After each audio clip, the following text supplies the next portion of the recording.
Yo, it's good. So got a quick market recap today. Didn't take any trades today, and I'll just go over what I saw and the reasoning behind no trades. So, bro, I already recorded this and it just didn't end up working out because the microphone was not connected. Bro, I lost my headphones, bro. I'm gonna cry, bro. Okay. So, anyways, GBP USD. Let's go on to the 4 hour. What is the structure on the 4 hour? You may ask. Well, higher time frame holds higher power, and the 4 hour higher time frame bias was down. We were down. We were confirming down. So, I'm looking for highs to get taken and go down to shorts. Okay, so now look, on the 30-minute, we have Asian highs and we have London lows, London highs here, and then London lows are like potential targets, right? So we take out London highs. That looks pretty promising. Now, what happens when we take out London highs? We're looking for some confirmation to the downside. Market structure shift, break of structure, in risk for value gap.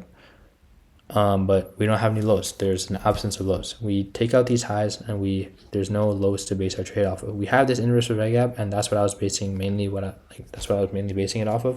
I was like, yo, if we get inverse this gap, right, then we can go like short like this, like offer retracement into equilibrium, stop loss somewhere in between here, TP right here, and then boom. That'd be nice. But slight issue, we never end up inversing that gap and we never end up confirming down. So I didn't enter. And we just ended up reversing. We reversed and we just kept on pushing higher and higher. So no trade to be taken there. Good thing I didn't enter off of emotion because I was looking getting tempted to, bro. I was looking about to like just rage quit this and be like, yo, what if I just full port this and like try winning? But no, we are better than that, bro. We're disciplined, and I'm also getting railed by school, so I'm not really too concerned about this right now. But yeah, that's why I didn't take a trade on this one. That didn't get an inverse for value gap, so no confirmation to the downside, and I'm glad I sat out.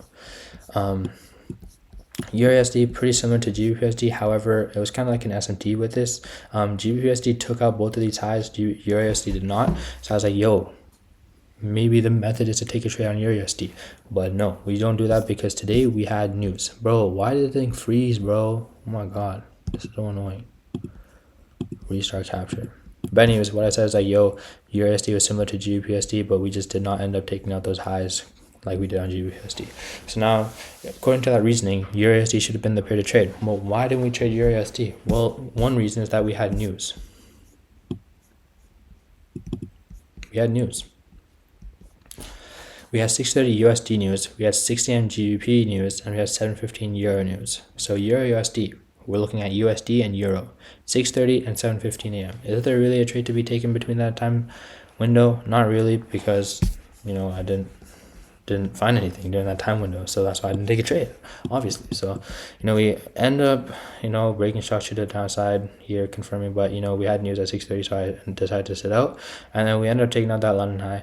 So I'm like, yo, we broke structure to the downside, but then again we had news coming up, so I didn't take a trade. This is the news candle, I believe, 7:15.